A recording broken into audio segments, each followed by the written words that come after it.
Ladies and gentlemen, we meet again towards Parashat Vayelech, which is Shabbat Shuvah, the Shabbat between Rosh Hashanah and Yom Kippur.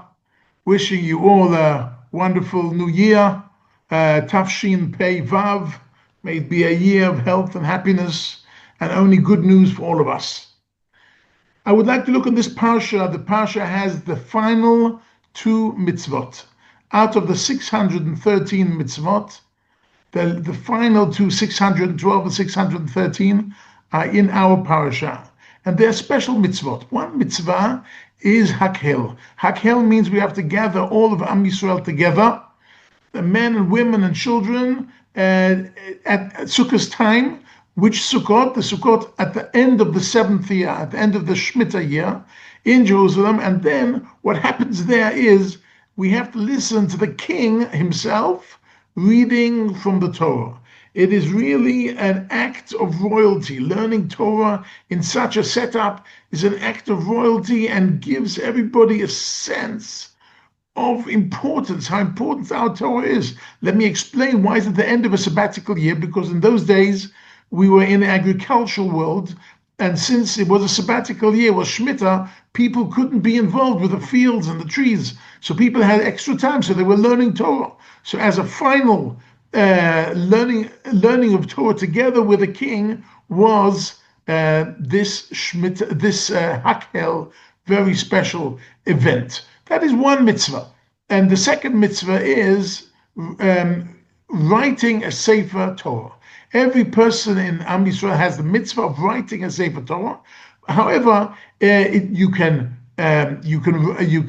donate some money for other people to write a Sefer Torah for you, or to write it together with somebody else, or to buy Jewish books. And nowadays, you can do the mitzvah by buying for yourself a small library of Jewish books to have in your home.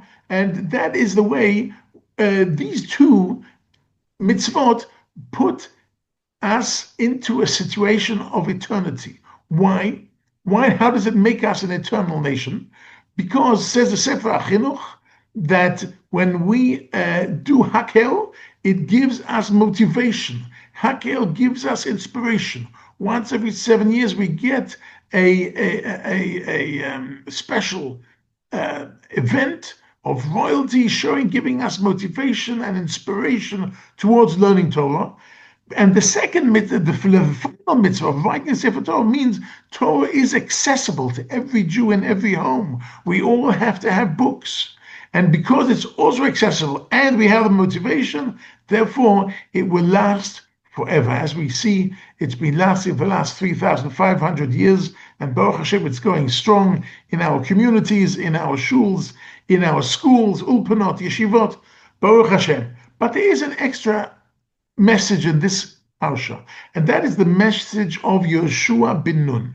Moshe Rabbeinu twice says publicly, notice I've passed on the leadership to Yoshua ben Nun, and he says twice to Yoshua ben Nun, once privately and then publicly, Chazak ve'emat. And if that's not enough, he says it to whole of Am Yisrael, Chazak ve'emat. So let's look for a moment into this wonderful blessing, unique blessing, that Yoshua ben Nun and the whole of Am Yisrael received in this week's parsha.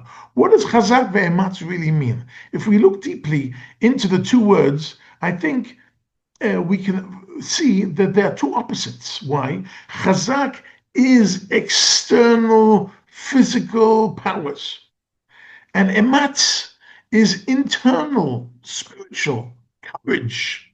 They're two opposite things. And we're told that there is a conjunction between the two. We have to be chazak ve'ematz. It's not enough to have an inspiration once every 7 years at the Hakhel. It's not enough that we have Jewish books at home on our shelf. That's not enough. In our private life, we have to find the right balance between our chazak and our ematz. We have the right balance between our physical world, where we go to work, where we earn money, where we repair the car and we build a house and we take care of the physical aspects of our life, and ematz, where we take care of our spiritual. We go and daven, we go to shul, and we have to have the right balance between chazak ve'ematz. If we have the right balance between the spiritual and physical world like Yeshua bin Nun, Chazak ve'ematz. And we understand that we have to find inspiration now that we don't have Akel. We have to find ways to get inspiration and therefore visit the books that will have to be accessible in our house. This is a package that makes us eternal. Wishing you all a wonderful year, a year of Chazak ve'ematz, not only on a personal level, but on a national level. We're still here at war, but as we know, Joshua managed to conquer the whole of Eretz Yisrael, and he did it through this blessing of Chazak ve'ematz.